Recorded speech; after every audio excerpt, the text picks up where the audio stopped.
I don't know if it's true, and Facebook denies it, that their editorial team were these temporary curators that Facebook hired were blocking some conservative content from Facebook. It's interesting. First they denied it, and then they said we're looking into it.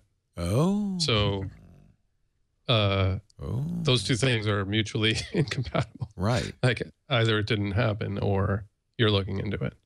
So, and I feel like, you know, definitely there's some pressure. The Senate wants to talk to Facebook about it. They don't actually have, the interesting thing is the Senate, you know, sent a letter, and they don't actually, they don't have any right to tell Facebook what to do with its trending topics. Right. Al Franken is always sending letters out too, right? Jeff Roberts wrote for us about the First Amendment and how it applies to, you know, algorithms and various other methods through which you do things. That applies to both Google and Facebook. So it's not as though the Senate can say, you know, here's how you have to run your trending topics. But for me, the real issue is everyone got obsessed with the human beings fiddling with things in trending topics. The thing that I find interesting is the algorithm that runs the news feed, which routinely chooses to highlight certain things and not highlight other things. Right. Those are all effectively editorial decisions that Facebook is making. And you and I have no clue why they make them. They claim that it's just to serve you and show you things you like. But there are some very real implications around that in terms of people's consumption of the news, the things they see. Facebook chooses to hide, you know, news about Syria or news about attacks on black people or whatever. And so you don't see them because you spend a lot of time on Facebook and it's one of your main sources of news. That has some very, very, I think, fundamental implications for sort of society in general. How do we, and Facebook, my big problem is Facebook kind of pretends that that doesn't happen. So they say, well, it's an algorithm and it just does what you want. The end. That's sort of their standard response. This is kind of the problem Google's had, though, too, right? Google's also algorithmically generated. But algorithms are, you know, people. They're made of like people. Soylent Green, right? Yeah, it's made of people. And so human beings tinker with the algorithm. And if what you have is a lot of, and I'm not saying this specifically about Facebook, but if what you have is a lot of sort of 20-something white guys from Silicon Valley running your algorithm, it's going to make certain decisions, you know, that may or may not be appropriate. Tom Stocky, go ahead, Ron. Google search kind of ends up having the same problem a bit because they personalize your results all the time based on your history and what you've clicked on in the past. And if you go on Google search, there's like a little man and a little world button. And if you click on the world button, it will turn off the personalization, but it kind of ends up building like a bubble around your search results where you know, it only shows you, or it has a bias to show you things you've read in the past. So it will block out kind of alternative viewpoints, which is weird.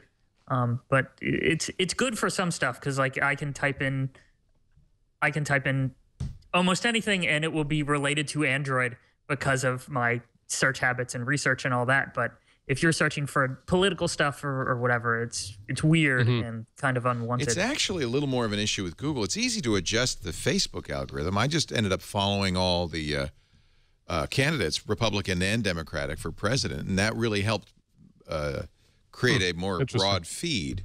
In fact, one of my friends said, "What are you following, Donald? What, you liked Donald Trump on Facebook?" I said, "Yeah, and so should you, because if you don't want to ignore everything you disagree with, if you should disagree with them."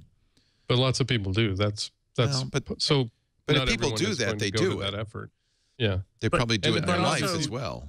Filter bubbles were possible before too, right? I mean, we all knew people who only watched one news program or only read one columnist in one right-wing newspaper. I'm married to the only Republican in Northern California, so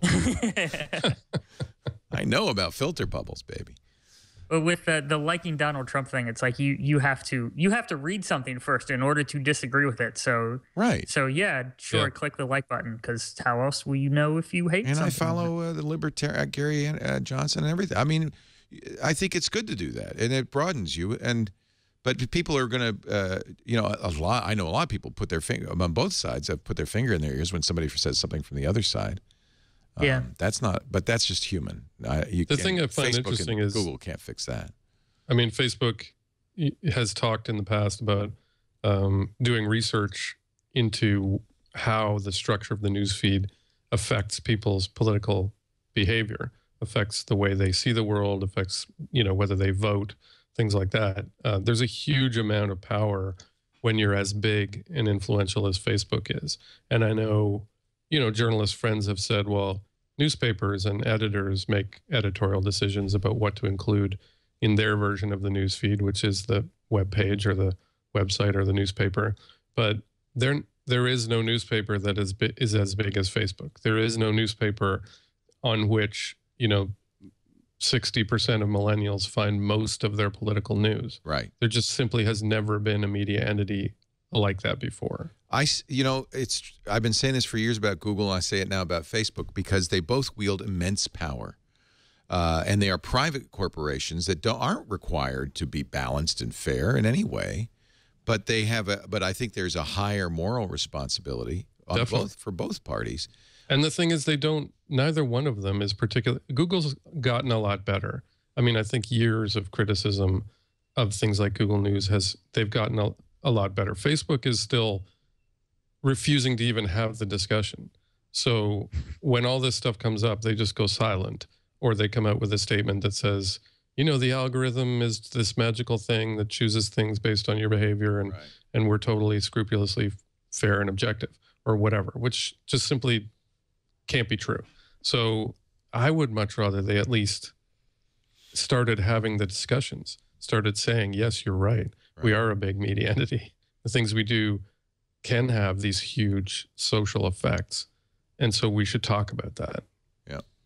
Tom Stocky, who is VP of Search at Facebook, posted a couple of days ago, my team is responsible for trending topics, and I want to address the reports about Facebook's contractors manipulating them. By the way, they are anonymous reports, and that, you know, right there. And he writes a nice, I think, piece. And I think it is true that Facebook understands this responsibility. And I mean, at the very least, they don't want to get caught doing it. I don't think they're tempted, though. I think that they understand that their business. He says our review guidelines for trending topics are under constant review. We'll continue to look for improvements. We'll also keep looking into any questions about trending topics to ensure that people are matched. Now, this is where you might get into trouble, matched with the stories that are predicted to be the most interesting to them, and to be sure that our methods are as neutral and effective as possible. Those seem like contradictory. See, those are totally opposite things. Right. If it's neutral, it can't be neutral, then you can't match it to what someone might want to see. Right. You might have a problem with that last sentence there.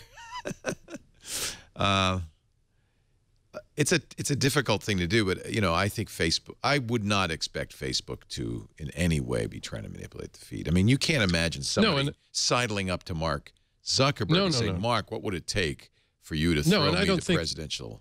And I don't think they do that. And I don't think they're deliberately mucking around in things to change people's opinions. In fact, it came up at a Q&A, I think.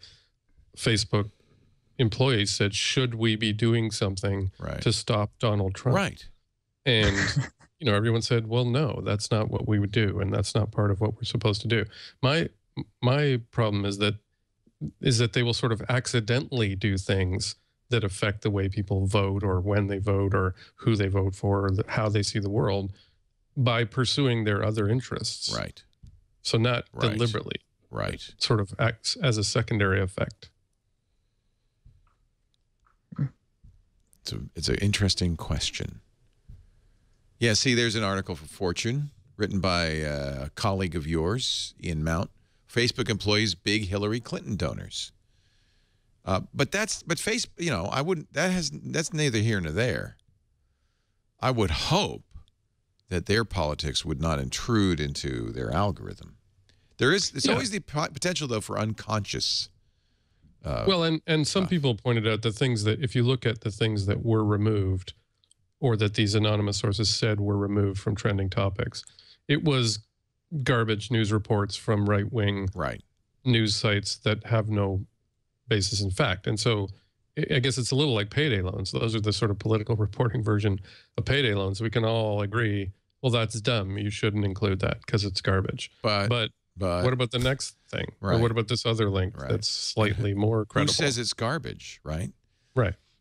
And yeah, but also the first report that was like Gizmodo or something, I think, said that they have tools to inject stories artificially into the trending topic thing, which is also crazy because you can influence stuff just as much as you can, you know, adding stuff from removing it. And they were also prevented from, it's a little like Twitter moments aren't allowed to be about Twitter. So Facebook trending topics at one point were not allowed to be about Facebook. Because then it would only be about Twitter. It would all be Twitter. It's a giant echo chamber. Yeah. The problem is it's very hard to watchdog something like this. It's completely opaque, both Google's search algorithm and Facebook's trending topics or news algorithm. They're completely opaque. And I know there's been, you know, in Google's case, there's been lots of people trying to push for, you know, trying to make search neutrality the same as net neutrality and trying to force Google to basically publicize the algorithm or to guarantee that they're not going to fiddle with the results. I mean, nobody that I don't think would improve the problem or improve the situation. It might actually make things worse. It's not that Google and Facebook, you know, part of the value they add is through the selection process. I just think there are implications beyond just, oh, my newsfeed sucks or my search results are terrible. You know, there are implications beyond just the results you're getting, because it does determine, those filter bubbles help shape your worldview to some extent.